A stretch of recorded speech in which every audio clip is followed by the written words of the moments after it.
What up, Truth Talks fam? For about a century in Black America, the NAACP was the face of Black political leadership. And then during the Obama administration came Black Lives Matter, an entirely different movement that was louder, younger, more radical, more aggressive, and unafraid to shake the table, unafraid to block highways. But behind the hashtags and headlines lies a question too explosive to ignore. Can the NAACP and BLM truly coexist now? Or are they working against each other at this point? Also, is the Obama's love story still going strong? Or has the fairy tale somehow faded? Hit that subscribe button on Truth Talks Live to get the tea on the forever first couple. Let's go.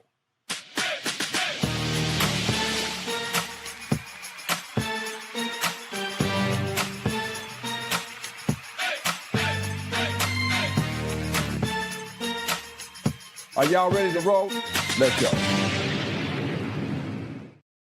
Dance to that music. That music got me going. Hey, truth tellers, you ever have like a coworker be like late to work, but then they come in and they say like really sweetly like, hi, and it's like so sweet you kind of forget that they were late? Unrelated to that, Dr. Sarah Fontenot is here finally. How are you? Completely unrelated. I'm booked and busy. Okay, Torre, I'm sorry. I don't want to tell anybody's business behind the scenes, but I'm so glad that you finally made the show, Sarah. Just throw me under the bus. You know I'm good for it. Dr. Brian, you've had me throw you under the bus a couple of times. How you doing under there? And you seem to like it.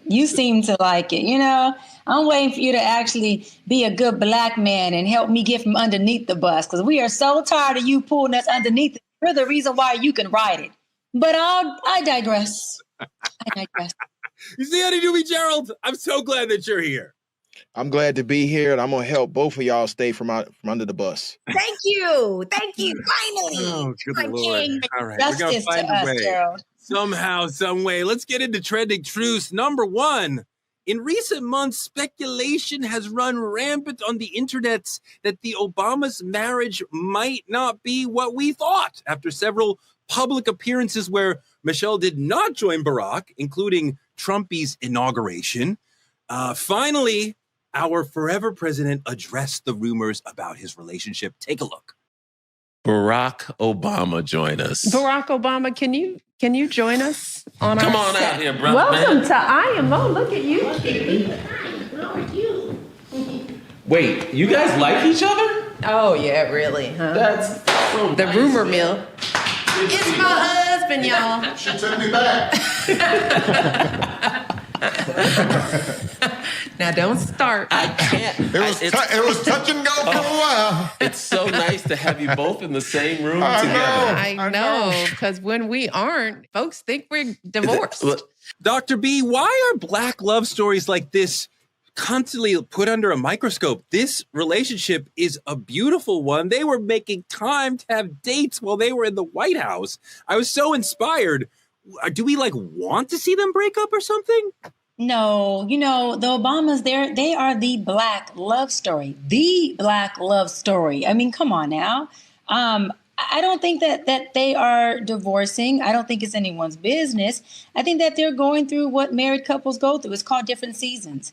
And I do believe that they have the ability to go through the seasons and effectively, allow us to have an insight on what that looks like, as Michelle Obama has been very open about sharing some of her seasons with Barack, saying, look, for 10 years, I didn't even like the Negro, right? But I didn't leave him. I stayed committed to my husband, and I was able to figure out how to support him in a lot of different ways. And so I just think that as Black folks, we have to learn that marriage is a series of a lot of different stages and phases. And the more that we learn that, we will be able to be in it and not have a divorce rate that's so high, or not have broken houses and homes be at such a high rate. We'll be able to actually be in matrimony and do what I love that the Obamas have done, really build a real wealth, which is family.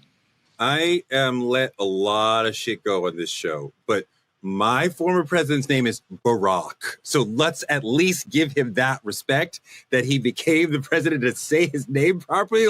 Oh my God. But look, when I see Michelle and Barack not together at the Carter funeral, at the Trump inauguration, I'm like, you go, Michelle, because she cannot show up and send a message for both of them that we repudiate Trump and Trumpism in public in this way. Barack cannot not go. That would be a bridge too far, but she cannot go. And that not only shows him allowing her to be who she wants to be, because he understands he has to do that. But also he loves her, but also she's sending a message of like, fuck Trump. That's the message. There's not a problem with Barack and Michelle. The problem is with Trump. Sarah? Yeah, and you know what? Even if she did want to be there, and even if they were going through troubles, the fact that they can come together and pivot to stand as a strong home front in front of all the people is what I think is most important. But if that weren't the case, Michelle is a powerhouse on her own. Please believe she is also booked and busy. And so sometimes, even though I'm sure she is a supportive lead, we all know how their journey even got to him being president and the massively large part that she played inside of that. And their whole, like, if you watch the movie of them, adorable, loved it, warmed my heart, definitely cried. But I think that it's just a really beautiful thing that two people can come together, because this is the thing. For most people, my parents, my oldest brother, one of my sisters, they've all been with their partners for 20 plus years, right? The other ones are still too young. So my oldest brother, they just celebrated 29 years. My sister and her guy are 23 years. My parents are decades and decades. Most people try to speak from an experience they've never had. Which means if you've never been married for 10, 20, 30 years, then you don't know the seasons that happen inside of marriage. And like Dr. B said, it's none of your business. Stay out of your business. But I'm sure that the talk of divorce, or maybe you need to go over there, or the conversation of separation could come up. It just doesn't mean that you follow through with it. So even if that's what was happening, I love that they come together, they stand together, they pivot, they make a joke out of it, and they just continue to rock on stronger than ever. Gerald, I just don't know that we have seen evidence of there's actually a problem in this relationship. I think that she's making, as I said, a political statement, not going to certain political events. The internet can say what it wants, but I don't see, she didn't want to do this at all, right? We know that she's an important part of Barack's success, but she did not want this political life for herself and her family. She went along with it because she loves him, but she was always like, I don't want this. So I could see where now we're on the other side of it. She's like, I'm not going. I don't care. And he's like, go ahead, honey. I love you. Yeah, I mean, you got to understand, they're on the backside of the public life sphere, and I don't think that she wants to engage in it. I don't think there's an issue in their marriage. I think it's a very strong marriage. He was literally just on her podcast having a joke about all of this. And so I think the internet's making much ado about nothing. Yeah. They're in a very strong and committed relationship. She is a powerhouse, a Black woman on her own, and she is exercising her agency. I don't blame her for not wanting to go to the inauguration. Have you seen what about her on the internet? You want to be a part of that? And then secondarily, sometimes in a marriage, you just need your own space, your own life, and she's entitled to do that. This is her expressing what so many of us feel. Fuck this motherfucker, right? And she can do that, and she can say it in her way, and I hear her. I'm not looking at their relationship. I'm looking at her making the statement that we all want to make. I would love to be an elected official who would not show up at a Trump event to snub it to him. Like, that would be an amazing thing. And I love what it says about Michelle as a first lady, that she's willing to do that. And I love what it says about the two of them, that he's willing to let her go and deal with whatever chirping comes from that. We move on to a story about Nene Leakes' son. Dr. B, you were recently on Nene Leakes' podcast and touched on a lot of things. She gave you an update on the condition of her youngest son, Brent, who struggled with health issues since experiencing congestive heart failure and having a stroke about 3 years ago. That was really powerful. What did Nene talk to you about? About how hard grief has been for her entire family, that ever since, Greg left, she's been grieving, her youngest son, immediately following the death, had a heart attack, had a stroke, and hasn't really been able to fully recover. It's taken a toll on her as a mother. She's trying to hold it all down, and we know she's doing it on her own because she doesn't have Greg there to help that. Her exact words were, when Greg passed away, all of us were literally on the floor. we were just on the floor and could not pick ourselves up. And the impact of that is her baby boy having a heart attack and a stroke, as you know, a result from what Nene believes is grief and stress and a broken heart behind his father. And it's unfortunate. I want to bring in Dr. Frida, who can help us understand this a little bit better, but I want to read a statement from Nene Leakes that his heart was weak and never got back strong after his 2022 heart attack. He got the heart transplant, but what's happening now is his heart started rejecting. So they are now trying to stop the rejection. Dr. Frida, can you unpack this in layman's terms? Can you explain it to us like we're fifth graders? Absolutely. And hey, everybody, I will give you some background on me. I am Dr. Frida. I'm an MD. I'm a medical doctor. I've been quadruple board certified. So I'm a board certified nephrologist, meaning I'm a kidney doctor and a high blood pressure doctor. I'm also board certified in obesity medicine, internal medicine, and I have been board certified in pediatrics. And so I very much can break this down. What's happening is he literally had a heart that failed him, and not just regular failure, like we hear about congestive heart failure, where your heart is not necessarily pumping as strongly as it should be. His heart failed to the point where he required a heart transplant. We hear about this in older people, but it's pretty rare, definitely in someone who was only 22 or 23 years old. And yes, he did have a history of high blood pressure. Nene has talked about how he kind of had some borderline diabetes. We know that he was living with obesity and has since lost 100 pounds. But also, she shared that he had a COVID infection, and COVID can lead to cardiomyopathy or heart failure. Bottom line, his heart failed to the point where at a young age, he literally had to have surgeons put him under anesthesia, put him to sleep, cut open his chest, break open his breastbone, take his heart out of his body, and give him a transplant from someone who had deceased, someone who had passed away. And so when you have this huge operation, it can last as short as 4 hours. His operation, from my understanding, was 14 hours, this young man. And so he had the heart transplant. But once you have that, you have something that's foreign in your body, right? That heart is not your heart. So your immune system tries to attack it. It tries to attack it just like it would attack bacteria, viruses. And in Brent's case, and what Nene was sharing, is that now his heart is under attack by his own body, and it is rejecting, which means that he's very, very sick and has been in the hospital for months. And though people don't love to talk about life expectancy because it feels pretty gloom and doom, truth of the matter is that when you have a heart transplant, for the first year, most people will survive and live, like 90% of people. But even in the best case scenarios, usually heart transplants only last 10 to 14 years. So Nene's having to deal with the stress and facing the mortality of her own baby son in his 20s. Sarah, tell mom you're going to call her back. Dr. Frida, Brent is young, and we see a lot of young people with mysterious, almost fatal diseases. Is something going on? A lot is going on. And I'm telling you, the CDC just released a report that in young people ages 12 to 17, pre-diabetes has increased up to 1 in 3. So in other words, just 5 years ago, pre-diabetes in young people happened in about 18% of them. Now, in just a few years, the pre-diabetes has gone up to 33%. Another thing that's happening, strokes in young people. And we know that Nene Leakes' son, Brent, had a stroke. If you look at people less than 45, the rate of strokes has increased by 14.6% in just a short matter of time. And so young people are getting sicker. Is it because of ultra-processed foods? Is it because of COVID? Is it just because of stress? We're not sure, but it's true. Younger people are getting sicker. Sarah just had a heart attack when she got a phone call right in the middle of the show. Don't do that. The bus. I have just been thrown under the bus.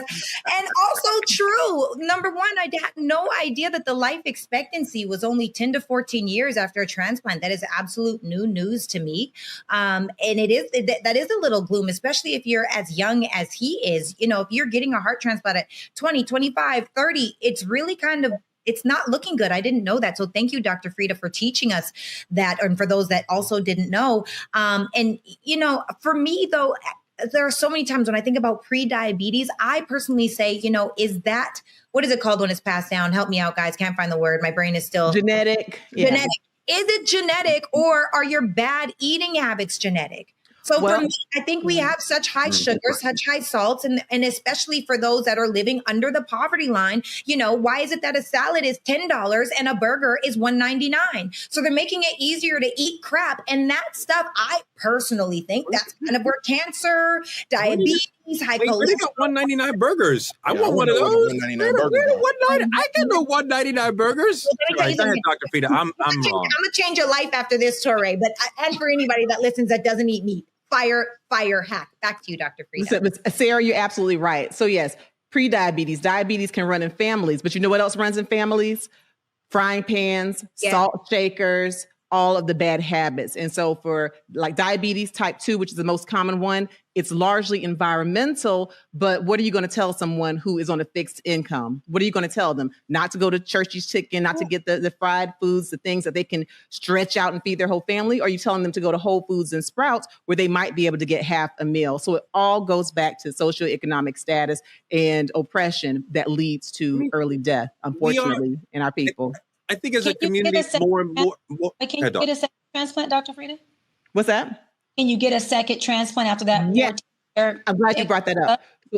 So even if the first transplant lasts 10 to 14 years, you can get another transplant. So it doesn't mean that his life expectancy is 10 to 14 years. It just means that for the median life expectancy of the transplant is 10 to 14 years. So yes, this is not the end of his story. It just complicates his story. Good. All right. Well, our prayers are both with Nene and with Brent. Thank you for catching us up on that, Dr. Frida. Moving on from the heartfelt to the man who has no heart.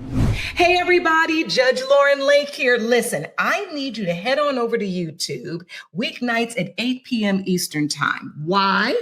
Because your favorite judge, I'm one of the new co-hosts of Truth Talks Season 2. And guess what? We're live every night at 8 p.m. Eastern Time on YouTube, only at Truth Talks-Live. I'll see you there. In politicking, the Trump administration is about to destroy over 1 million pounds of emergency food. We're talking high energy biscuits that could have fed 1.5 million starving kids for a week.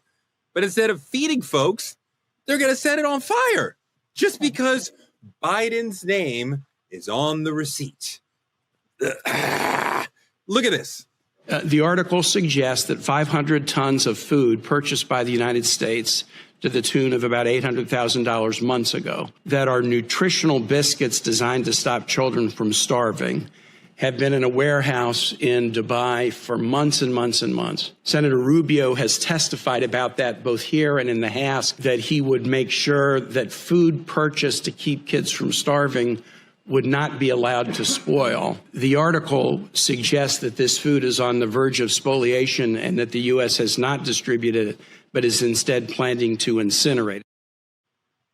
The heartlessness of incinerating so much food when there are starving people in the world is just disgusting and gross and horrifying.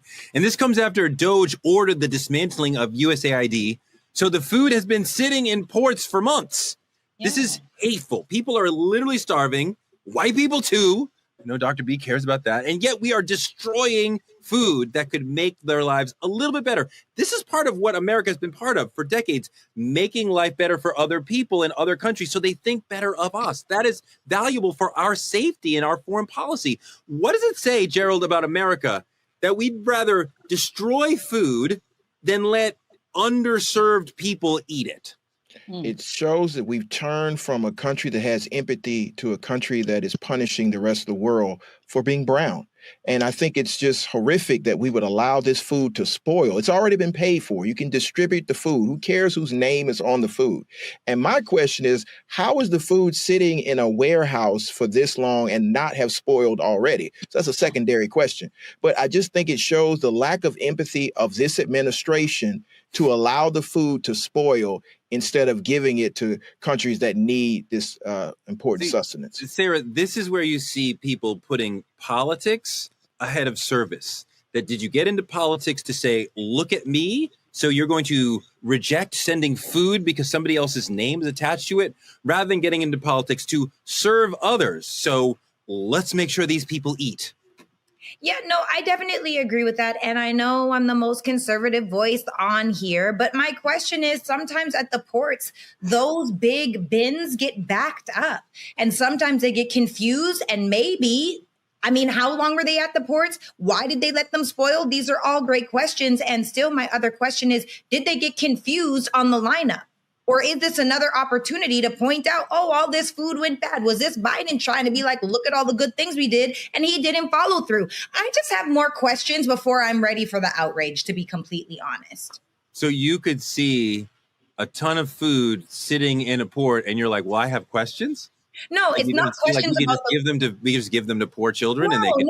I think that things get confused in ports all the time. I think that things get mixed up in ports all the time. I think that people wrongly label things at ports all the time. And because these things happen, my question is that because of this? Or was it sheer neglect, sheer ignorance? Because I don't know the answer, I'm not ready to say, oh, or we're just starving Black and brown people and they deserve this food. Of course they deserve this food, but was this intentional? Or was this proof of negligence? Was this proof of somebody that's not doing their job? Was this proof of bad labeling? Was this proof of overworking the docks and not enough support or laborers to work there? I have more questions. Doc? I don't know what the hell she's talking about. Love you, Sarah. I don't know what the hell she's talking about. But what I'm going to say is I do not think Trump gives a damn about feeding anybody but what's at his table. And what's at his table being served is money and power. I don't think he cares that Biden's name is on it, Kamala's name is on it, my name is on it for that sake. He can care less. If the food was spoiled or not, that's not of his concern. Trump has an agenda, and I think that people who did vote for him are seeing that even them are not on his agenda, and the ones like us who didn't vote for him understood that from the fucking beginning. And so am I surprised at another one of his very narcissistic, selfish, dictatorship, I don't care who's eating if you're not at my table, tactics? I'm not surprised at that. And let me go a little further and I'll wrap on this. Elon Musk was at his table.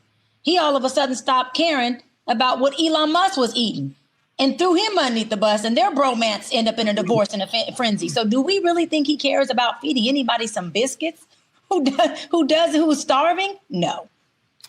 For sure. Hit us in the chat if you think the government should have made that food available to people who would choose to eat something that's expired. We know how long those biscuits would last instead of going hungry.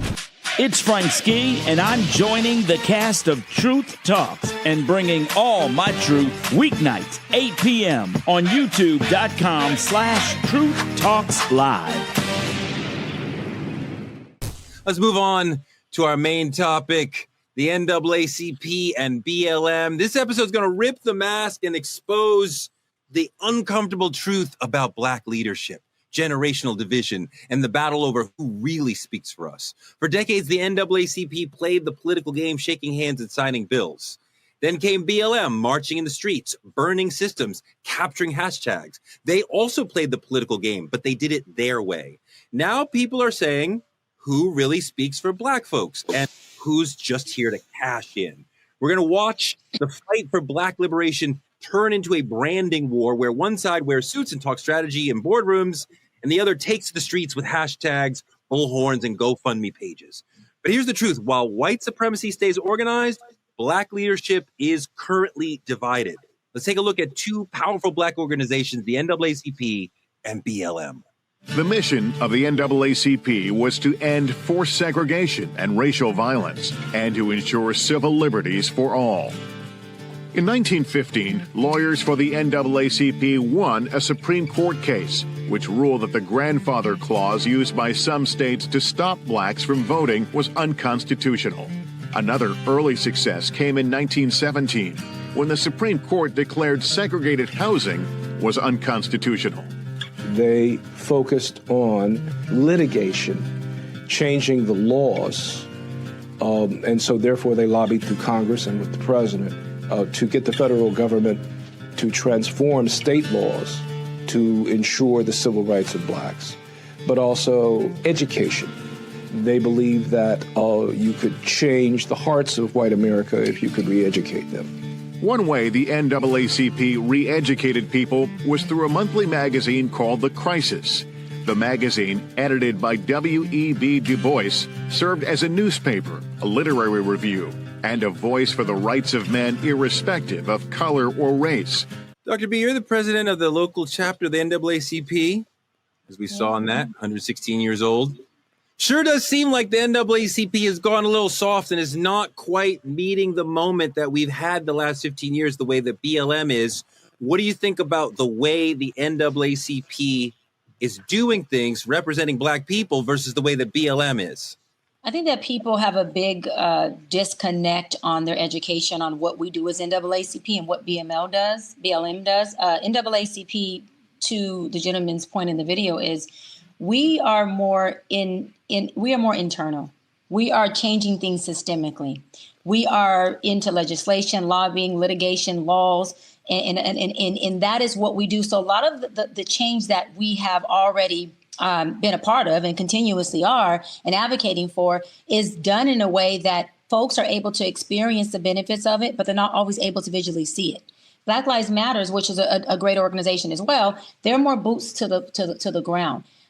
They won't even meet with law enforcement whatsoever. They will not have a meeting with law enforcement. They're not going to have that conversation. They protest. When we were in a meeting with our chief of police at LA for LAPD, all of our presidents and our regional, they said to us, well, BLM won't even meet with us. That's not what they do. And so I think that the confusion comes in where a lot of folks are bleeding the two. They're bleeding BLM with NAACP, and we are two organizations that fight for the rights of Black folks and human rights, but we do it in a different way.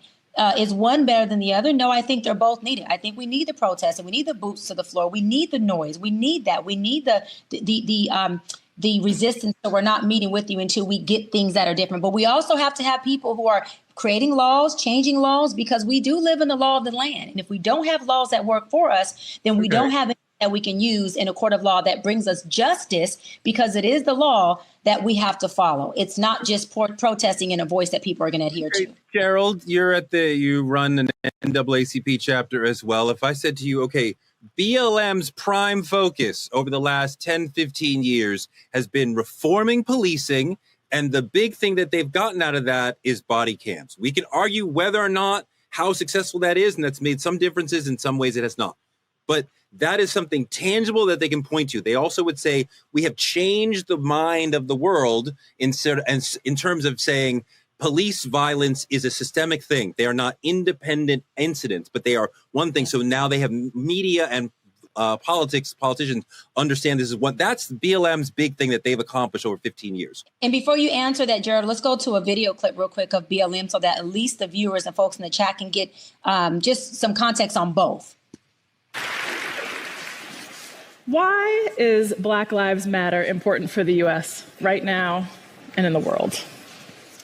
Black Lives Matter is our call to action. It is a tool to reimagine a world where Black people are free to exist, free to live. That's Patrisse Cullors, one of the founders of Black Lives Matter. Go ahead, Gerald.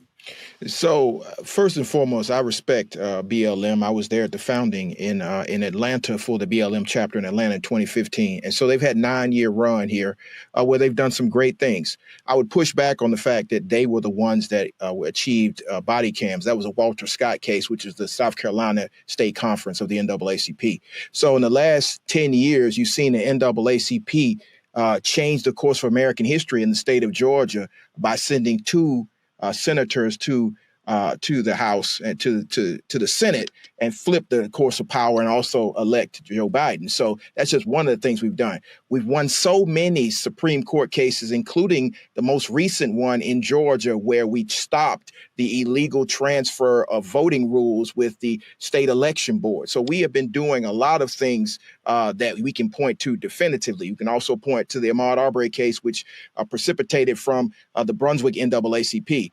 But what I want people to understand is there are two different tactics, and both are necessary. The NAACP has been around long enough to see the SCLC and SNCC employ the same tactics as BLM. The question for BLM is, are they going to exist in another 10 years because of the internal strife that continues to happen inside of BLM?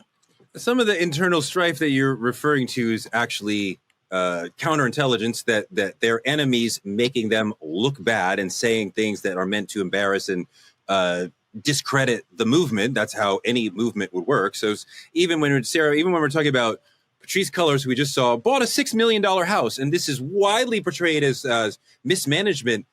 A lot of people live in and use that house. I know this sister. She is the farthest thing from took the money and bought a big house and ran. I know the women around her. They would never allow that. I know the people that work with her. Like there's no sense of that. This is a Black Lives Matter communal space for tons and tons of people. So this $6 million house has become this big thing, this sort of discrediting thing. They've misused the money. That's not fair at all. But I want you to talk about your sense. I feel like, and I want to press this further with you guys, that the NAACP is old school, the tactics, the goals, and BLM is doing it the way that we need to do it today, much more aggressive, much more on the street, much more tactical. Sarah, what do you think? Yeah, I agree with you, especially as far as the pushback that they're getting from other people, because one of the things, if you're using a house to house people, to help things, to do events, to do fundraisers, whatever that may be, that's great. And these are actually plays that the white man does, right? I don't think that there's anything wrong with that. But I do think that there are very clear seeds of doubt that have been planted. And I think that the NAACP has on their side that they have a longer and a deeper foundation because they've been around for over a century. So yeah, you could ask the question of, will it be around for 10 years? And that's an easy question to ask when, they've only been around just over 10 years. I also think that when you start looking at BLM, you have people that have planted the seed. I don't know if you guys heard it, but did you guys remember when they said that BLM was founded by a white man? And it almost created this divisive experience for the Black person of, do I even want to support BLM? Or is this just the white man's opportunity of getting us all fired up again to not even get a difference? I don't know if you guys heard that. I definitely heard that when I was living in LA. Well, I don't do conservative internet, so I wouldn't. I don't either. Okay. But we've been clear that it's 3 Black women who founded Black Lives Matter in the wake of the death of Trayvon Martin. I'm not saying that that's not the truth. What I'm saying is these are the powers at be. When George Floyd happened, a lot of the people were saying, as far as Black Lives Matter go, as far as when we were out here when we were parading in the streets, when we were doing our peaceful protests in the streets, a lot of people were saying that this was a company that was owned by a ultra wealthy white man, which makes someone possibly say, hey, maybe BLM isn't what I thought it was. Maybe I should be paying more attention to the NAACP. So to your point, Torre, I do think that there have been more seeds of doubt planted for BLM because they've been around for a much shorter period of time. But I do think they're more aggressive. I do think they're more strategic, and I do think they're more tactical. Gerald, one of the moments that really disappointed me about the NAACP in recent years is around Trump. The NAACP of old could be counted on for proverbial pushback against social injustices. And now people are like, maybe they're too slow, too corporate, out of touch.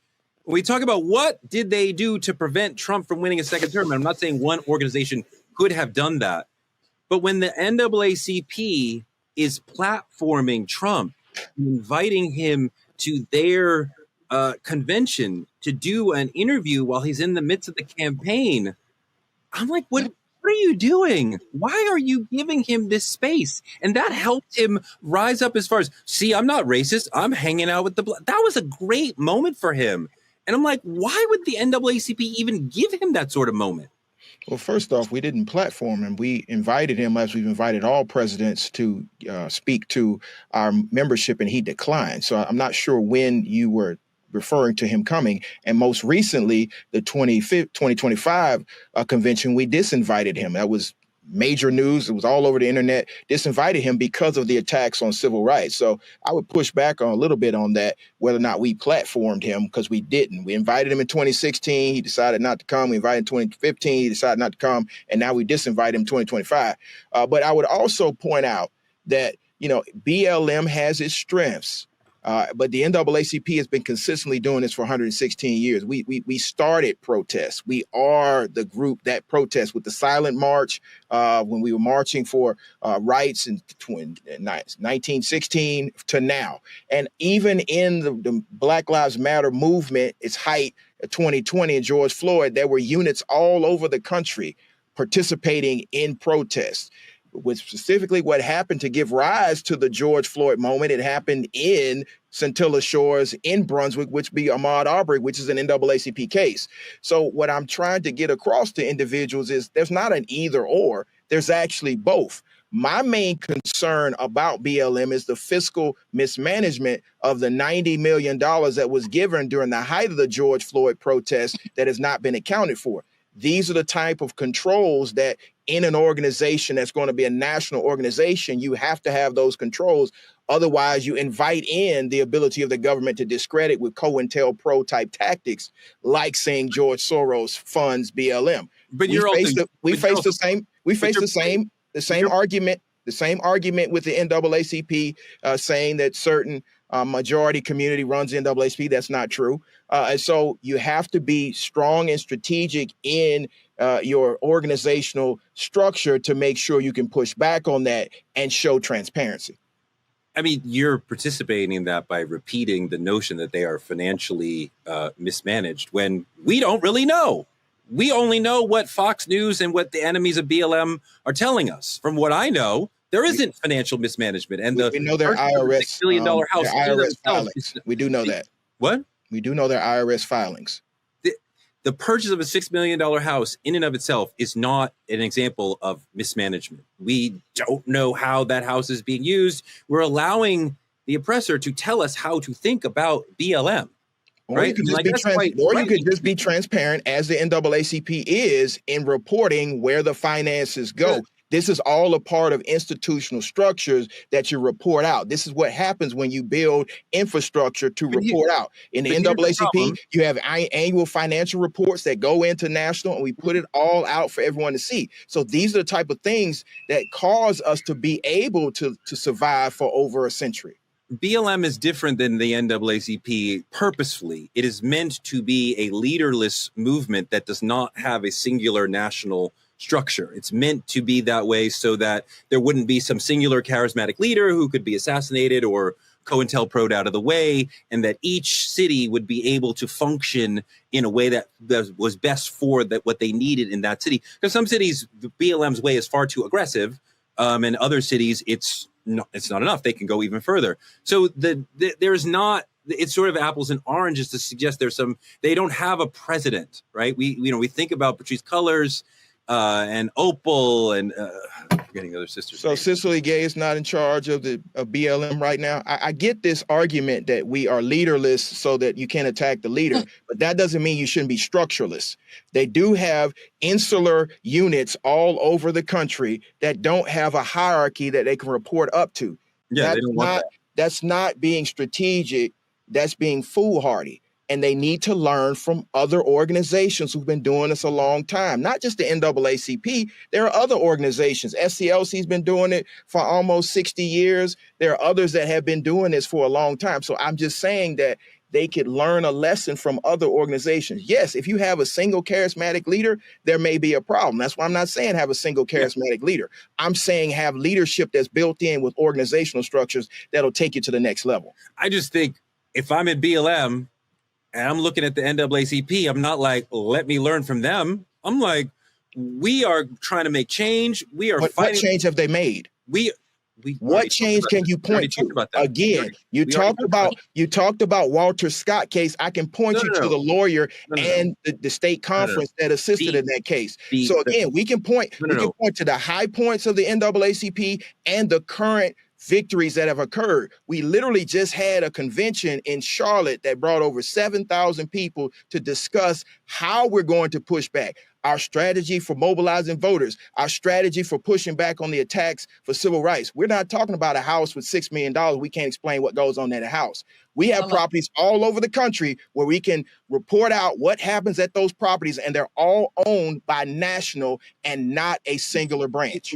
As I explained, that BLM targeted the perception that police violence is an individual thing that happens. Police violence is on the rise. And they George Floyd. And they helped media and the politicians understand. Media is not getting change. These are actual change. These are interconnected incidents, so that we will talk and think about segregation still alive or no, and understand de facto segregation. Yes, and understand that we can do things about this to combat this problem. Who did I that? don't know of any young activist, let's say under 35, who would think that the NAACP is leading us to the promised land. Like, I don't know any young activists, and I don't know any young activists. It seems that like my currently grandfather's civil associates rights with organization. BLM because of the financial mismanagement. There are a lot of activists and organizers that are doing their own thing because they were dissatisfied with where the movement went. The fact that we went from the heights of 2020 to where we are right now, and that was specifically tailored for their movement, their type of organizing, did not work. And that's why many of the insular units broke up, particularly the BLM in Atlanta. It's no longer around because You would they had understand mismanagement. But you would understand how, I'm sure you understand part of how that happened, that the police made that happen, that they are selectively arresting specific people. They are arresting specific people to keep them from being able to protest, and that sucks the power out of the movement. The police see them as such a problem that they are attacking them. They don't need to attack the NAACP. They are literally attacking to try to destroy BLM. We have lawyers that are some of the greatest lawyers of the 20th century who have always put this work in. So I'm pushing back because I understand that some of the tactics of the association, many people don't appreciate. But you cannot argue with sustained success for 116 years that have caused African Americans to advance to the point we are now, that we can even have this discussion on this platform. We're the only ones calling Elon Musk to the table right now in Memphis for the pollution in the community in South Memphis. So again, I can point to deliverables for the NAACP. But Gerald, go on and mention the multiple Trump lawsuits that we have, and two that we won. We won lawsuit. And the DEI in the school systems that we've already won, as well as the representation in, was it Tennessee, that we won against? I mean, the list goes on and on, but that's all internal lawsuits that are wins, not just for just NAACP, but for the rights of the people that we serve. Where is BLM right now? I don't hear him protesting. I don't see him in the courtroom. I don't see him at the lobbying. I don't hear anything. See the hashtag. What's going on? Hashtag where they at? Hashtag where they at? And I ain't seen the NAACP in 25 years. Go, Sarah. So you didn't see us in Charlotte? Time out. You didn't see us in Charlotte? You didn't see us tell Donald Trump not to come? It was literally the number one trending thing on X. Can I chime in really quick? I just got to say this because I think that there's a level of unfairness that's happening right now because we have two people that are a part of the NAACP and nobody that's a part of one BLM. That was a part of BLM. Right. Okay, great. Understood. So what I'm hearing right now is division. This is a useless conversation that just continues to pin blacks against blacks instead of us coming together. And that's the real issue. The real issue is that instead of saying, hey, you guys are better working inwardly and we're better and more aggressive being outwardly, why don't we come together and work together? This is non-conducive to the mission. And this is the problem with black people. We already said that. We said that earlier, Sarah. Who said we haven't had those conversations? I'm not saying you haven't. It was framed as though the NAACP versus BLM. It wasn't framed as though the NAACP helped establish BLM in Atlanta, was there on the executive convening call, saw the dysfunction that was happening in that particular institution and saw it nationally. So again, it's not one versus the other. It's a critique of what was actually happening on the ground and why it's not working. Gerald, when you're saying things like, where are they now? When you're saying things like, that's a real question. Where are they? Where are they? That's a real question. Where are they? Finish, and I will answer. This is the thing. Well, tell us where they are. I'm trying to, Cheyenne. Good, Sarah. Tell us. You are consistently in a space where you are saying this person isn't doing that, this person isn't doing that. The truth is, until we are in that organization, we don't know. And for me personally, because I'm not a part of BLM and I'm not a part of the NAACP, but just with a really simple search on the internet, what you can see is this $6 million house that we're saying if they did the resources in an incorrect way, it's saying that it's owned by the network, right? And it is a place for housing and studio space for recipients of the Black Joy Creators Fellowship. It's a safe haven for activists and organizers. It's a place for planning and organizing. It's a space for healing and community building. It's a place for hosting events and gatherings just off of a simple search. You guys are over here saying a bunch of stuff that you don't know because you're not in that group. And this is the thing. That's what creates division. We need to be having more conversations about what can Black Lives Matter do with the NAACP and come together. Until we get to that point, we're always going to be stuck here. And that's the problem with our people. Gerald, she makes a great point. Hold on. Gerald, she makes a great point that the NAACP has, as you're doing this conversation, trying to be united, trying to bridge the gap. They have released official statements supporting BLM. They have been there helping BLM chapters rise up. They have not been oppositional. And we've been oppositional ideologically in this conversation, but the NAACP has been very welcoming and helping to BLM as they come into the civil rights fray over the last decade plus, especially when you have the moment of George Floyd and all that happened. But there is a generational and strategic divide. And I think you can see the way that BLM goes about their business in the streets on social media is much more aligned with the way that people under 30 conduct their lives versus the way the NAACP under 40.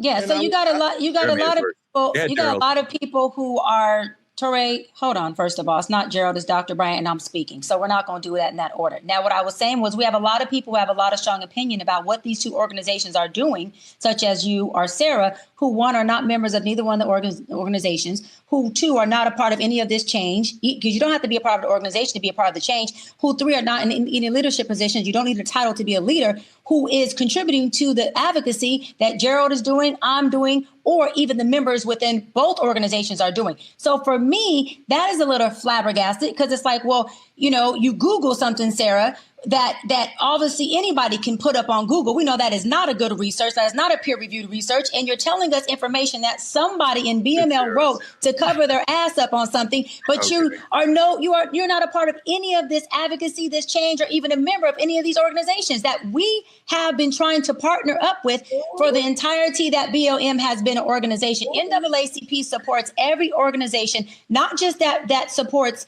Black rights and Black advancement. We are an organization that supports human rights and civil rights. So if you are in a Latina, if you are in an Asian, if you're in an LGBTQ plus organization that focuses on human rights and civil rights, we partner with you, we support you, and we attempt to help you advocate for what you're advocating for, because we are the biggest, the oldest, and the boldest civil rights organization alive today. And you can Google that. And you can Google that. Touré, nothing about you is bold but your mouth. So let's not talk about that. Gerald, there wouldn't be, Gerald, there would not be a BLM if the NAACP was truly relevant to this moment. There's a need perhaps to bridge the gap between the two organizations, to spark change and center the mission of Black liberation. But like, both groups need to learn to support each other. And I know you want to do it. It's more on my side and perhaps on Sarah's side, where I'm like, I think BLM is looking to the future in the tactics and the goals. And I think the NAACP is my grandmother's organization. I'm like, we did that. Thank you so much. But we got to move forward. Yeah, and none of you guys have answered the question as where is BLM? Sarah Googled something, the lowest resource you can ever Google, and then put it on here like she was cooking when she totally didn't serve. She fried. And you, Touré, you haven't answered the question. Where is BLM? Where's Black Lives Matter? No one can answer the question. Let me answer. Can we put Cicely on here? Where's BLM? I'm waiting for that answer. Y'all are just distracting and distracting. Where is BLM? Google that. Google that. Google where is BLM. I'm waiting for the Google. Google that. Guys, Google it. Okay, so I don't believe in combativeness. That's not my thing. I'm not a combative person. I also don't believe in going low. But I also think that it is ignorant to make a statement that just because we aren't a part of these two groups that we're not advocating for our people. Because I'm not trying to toot horns or get into all of that, but I can tell you thousands of people that I have helped with financial literacy, that I've helped to get out of their way, that I've helped people develop and transform their mindset. There are so many things that I've done for our community. And just because I'm not a part of the NAACP does not mean that I'm an advocate. So I just want to make sure that we check that right there. Also, I think that, like I said, because you guys are a part of these organizations, it's easy for you guys to speak on what you are a part of. From the outside looking in, in this whole conversation, all I'm seeing is division. All I'm seeing is combativeness. All I'm seeing is anger and passion targeted at the wrong thing. All I'm seeing is deflection. Answer the question. All I see is deflection on your end, Sarah. Where is BLM? Use your iPhone and Google again. Where is BLM in 2025? Google it. What lawsuits have they entered into? What lawsuits have they won? Use your Google or your chat GPT to give you some information because you don't have it and you're not cooking, you're frying. Gerald, how do we get these groups to support each other and coexist together to be actionable for Black America? Because the BLM folks, the BLM adjacent side are like, those guys are yesterday, they're slow. You guys are like, no, we're not. How do we get together? So we sit down with Hawk Newsome and Cicely Gay, which I know very well, and we have a conversation. Love Hawk. The door's always open. Again, when you're an activist and you actually do this, you know everybody. And so for them to say there's no centralized leadership, there is centralized leadership. You're not fooling the FBI or anybody else in thinking that they're not doing COINTELPRO against you. So sit down, let's have a conversation. Let's see how we can coexist, where we can help you with institutional constraints and structures to make sure there's no allegations of misappropriation. And let's get to spending the $90 million that was given during the George Floyd protest for the betterment of the community, not a house. We need to actually build housing for the entire community. And so as the president of the Georgia State Conference, my door is always open. I know the president of National NAACP, Derek Johnson, his door is always open. There was room at the convention for BLM to come. I think we invited a few of them to come. And so all I'm saying is the framing of this conversation was the NAACP versus BLM. And if the framing of the conversation is NAACP versus BLM, there's no debate there. Okay. But what I would say is this: in order for the liberation of Black people and brown people and all the oppressed people of this country to move forward, there does need to be a conversation. So we can have a convening.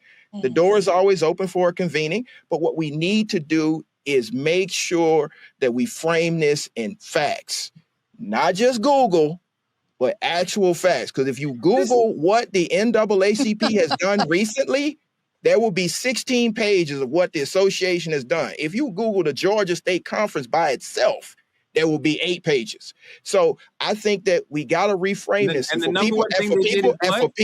for people to say that folks under 35 don't know what the NAACP has done. Remember the student loan movement to cancel student loans? That was the NAACP. Wisdom Cole from Youth and College Division was one of the leaders of that. So for the people under 35 that had their student loans forgiven, thank Wisdom. What is the number one thing that you think that the NAACP has done in the last 10 years? Student loan forgiveness. You can Google it, student loan forgiveness. And I think if we want to go all the way back to just even, Martin Luther King Jr., who was our member, everything he has done is a representation of the organization that he was a proud member of, right? And so we have folks who are on the front line of freedom fighting. And Gerald, you said something that I love is that when you really do this,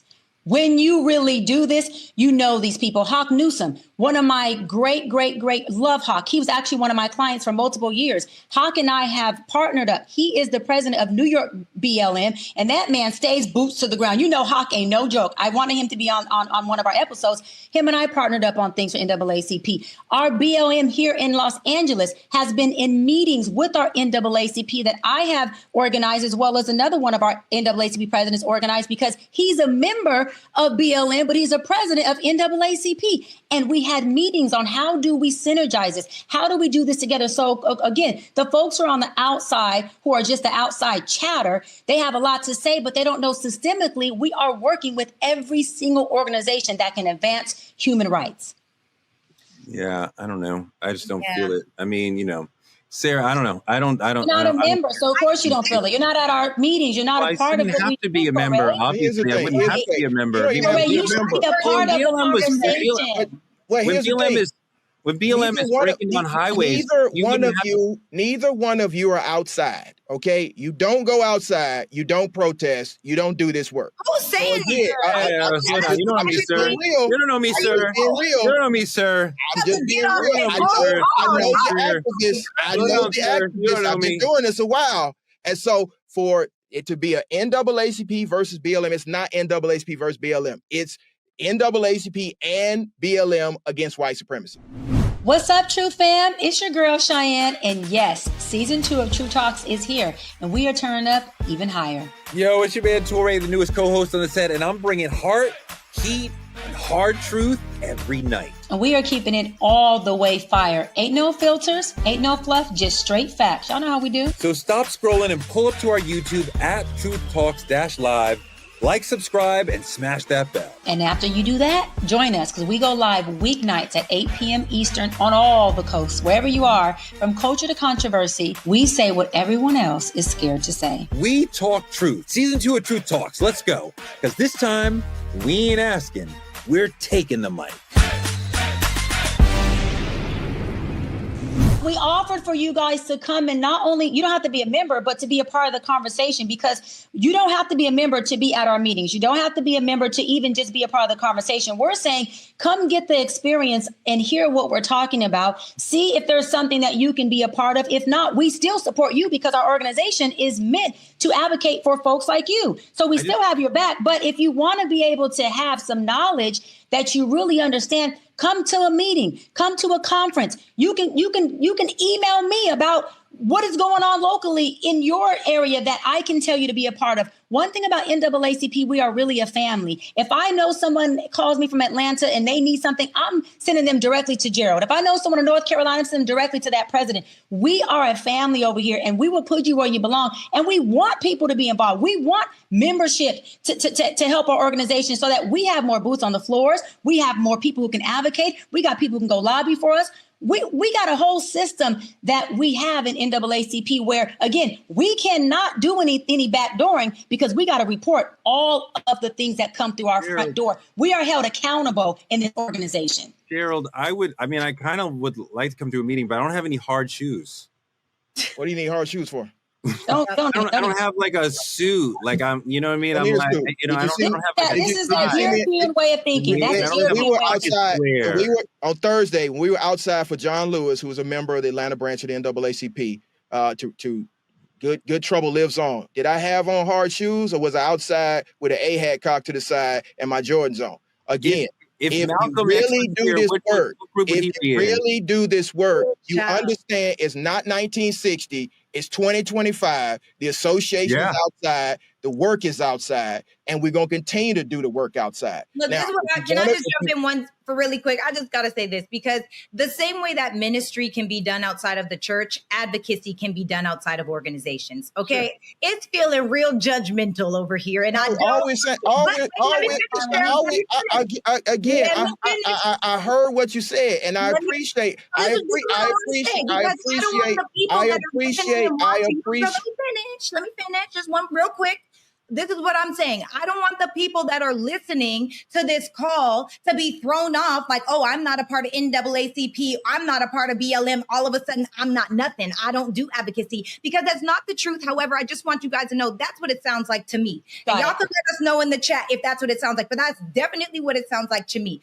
Sir, you're conservative. What are you talking about right now? What are you talking about right now? What are we doing? She's making a good point. My point is that we get to understand, whether it's BLM, whether it's NAACP, or any other organization, what does Black freedom and that movement in 2025 even look like? Because college kids, let's just call it, it is what it is. College kids aren't checking for each other. They're just not. And there's a huge level of disappointment. So what difficulties do we have to overcome together? Forget the name of the company. Forget that you guys can run down all the things that you've done. If we had Cicely on this call, I'm sure she could run down all the things that she's done. The question is, what can we do together? What's the unified plan? I love that, Sarah, because we have college branches too. We also have college branches, and college kids, they protest, and we have college and high school kids who actually were at the forefront and organized our entire George Floyd protest here in Los Angeles. We get them together. We had BML folks who were in our protest. This is not a NAACP versus BLM in our mindset. That was the caption of the episode for today. So we had to follow code on staying on topic. We have said this several times. Gerald said it on here like a broken record. Y'all may not want to hear it. Maybe it's landing on deaf ears. We are open and have worked with BLM and any and every organization who is focusing on human rights or civil rights. That's what we do. They stand on our shoulders and we invite them to stand on our shoulders. What we're saying is, as an organization that was born in 1909, February freaking 12th, we are going to make sure that we also stand on the respect that we deserve. You can stand on our shoulders, but just like we have to give our ancestors the respect of standing on their shoulders, they're standing on ours. But we want to help. We're not saying they're standing on ours because we're better. Gerald. What we're saying is both are needed. Gerald and I both said these two things. We said both organizations are needed. We need people with boots on the floor. We need that noise. We need to bring awareness. Hell yeah. And then we need to be in the courthouse going, you hear that shit out there? You're going to pass this legislation. You hear that shit out there? We're going to create different laws. You hear that shit out there? You're going to make sure justice is showing up in our cities and in our communities. They both are needed, just like we need people like you and Teray and the people in the chat. Even if you are not freaking a member, we still want your leadership in your communities. You don't need to be a member. You don't need to have a title. You're responsible for your neighborhood, for your community, and for your household. And show up in that. Gerald, with social injustice, we're on a sort of, there's a way that we do these things quite often. There's a public injustice, there's marching in the streets, some things get burned down, maybe somebody emerges to sort of calm the noise. We try to move to a political solution, and then maybe things work out, maybe it just stops right there. And then we see that again at the next big killing or the next big event. How effective can we truly be when our movements are kind of predictable in this way? And like, this is the way that we deal with these big events that we're suffering. And that's why I think we need to have a conversation that shows the history of this. I think many people are just focused on the last 10 years and don't recognize that this movement has been going on for 400 years. And yes, if you don't learn from history, you're going to repeat it, and you're not going to get to the end goal. If we're just talking about from Trayvon to now, yes, we haven't gotten to the point where we need to have that massive win for the culture. And that's why it's incumbent upon the newer groups getting with the older groups to compare notes to how we get to legislation. George Floyd's protest would have been successful if there had been the passage of the George Floyd Justice and Policing Act. You never protest and not get legislation or litigation to end the issue. And that's the problem. And so that's why when we have these conversations and you talk about the tactics of BLM as opposed to the tactics of the NAACP, it shouldn't be an either or. It should be a combination of both. Dr. King knew that because he was the youth council president of the Atlanta NAACP, and his father was one of the first presidents of the Atlanta NAACP. That's why the history is important, and that's why we're grounding this conversation in history. I mean, the history is extraordinarily important. I don't feel like you guys are representing the modern movement and the modern challenges with the tactics and the strategy and the way that it needs to be approached. I don't know that you're winning over the next generation to make them want to be activists. A lot of BLM people I see are giving over their entire lives. Like, BLM is not like an organization for them. Like, this is a lifestyle. It's a 24-hour-a-day thing. And so it's Megger didn't have a lifestyle where he gave everything. It's a much deeper attempt to try to change your entire world. And I feel a much more Black centrism from that group. MLK died for this. That's more than a lifestyle. John Lewis, MLK, you're really disrespecting a lot of freedom fighters that really are where you're living in the benefit of their work. These are legends of the movement. I'm talking about right now. I'm talking about the last 10 years. And you're like, well, don't talk about I'm talking about right now and the challenges that we have right now and the pain that we are dealing with Trump.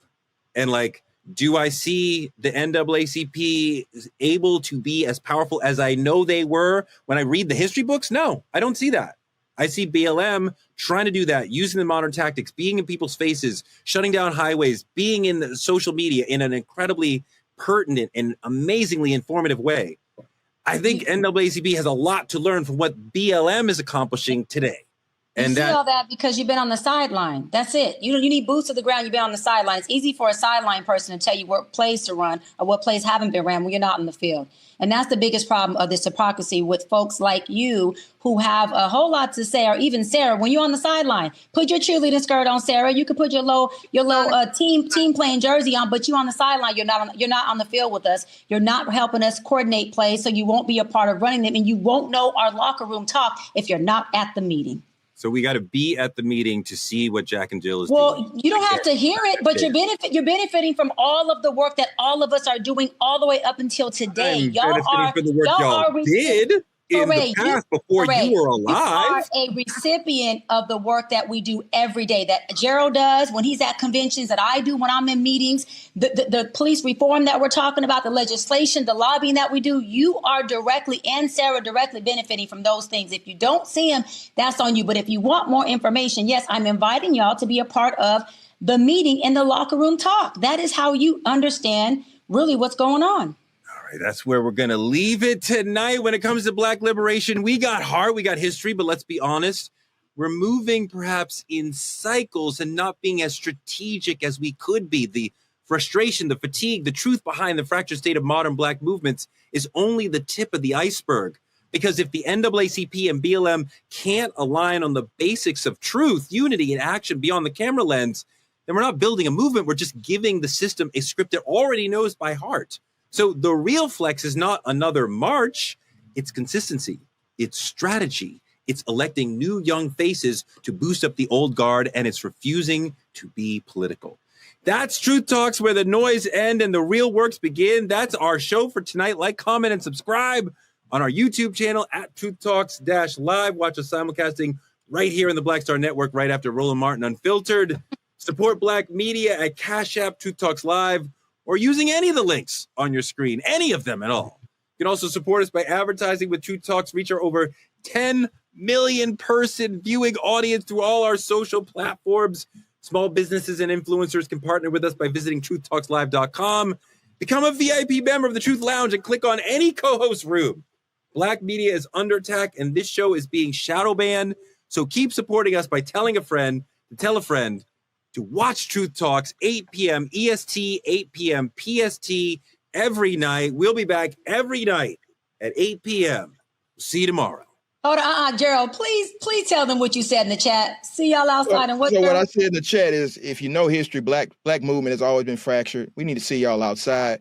If you want to have a meeting, we're having a state conference meeting, October the 9th through the 11th. Let's talk more action. Come on outside. I'll buy a tie. And that's a formal. You won't need one. You can wear a shirt with sweats on, t-shirt on. Yes.